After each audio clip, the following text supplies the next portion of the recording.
How is titling done for aircraft, and how do you perform an aircraft title search? We're going to take a look at some of the documents that the FAA uses to do aircraft titling. Here's the notice to record a lien.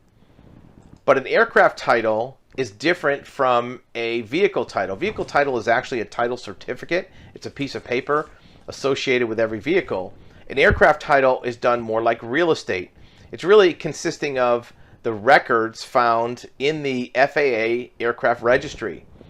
There are a series of documents that's the entire chain of title record for an aircraft, from its original manufacturer through the different owners and to the current recorded registration.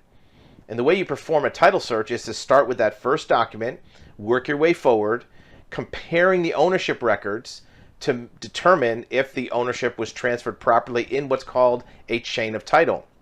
You also want to keep track of liens on the aircraft, because as liens are filed, they stay with the aircraft until there's a lien release. You want to make sure that there's no liens outstanding that are released, even for prior owners. You also want to look for any conflicts or discrepancies in the records of ownership transfer. So if an ownership was in the name of Joe Schmo and then the next name is Aviation LLC, if there was no transfer from one to the other, that may affect the title.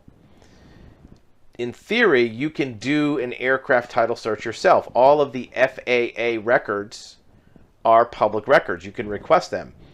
The difficult part of a title search on an aircraft is not getting the records, it's the analysis of the records to determine who the ownership is.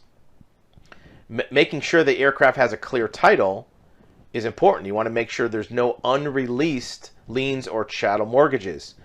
Security agreements, tax liens, any other type of liens can affect your ownership even if they went against a different person. Some of these are at the state level.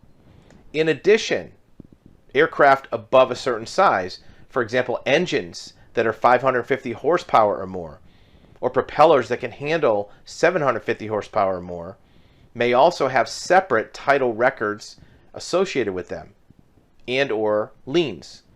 So let's take a look at the document that's used to record a lien. This is the FAA document that is used to record a lien on an aircraft and also to record a release. This is one of the documents used to create a record for an aircraft registration number or N number. You also want to look at the prior N numbers to see if any of the remaining interests of ownership or liens are pending from a prior N number, and you want to look at that registration transfer properly to make sure that there's nothing pending that could affect your ownership. So those are the basics on an aircraft title search for an airplane, and you can get more information from our website.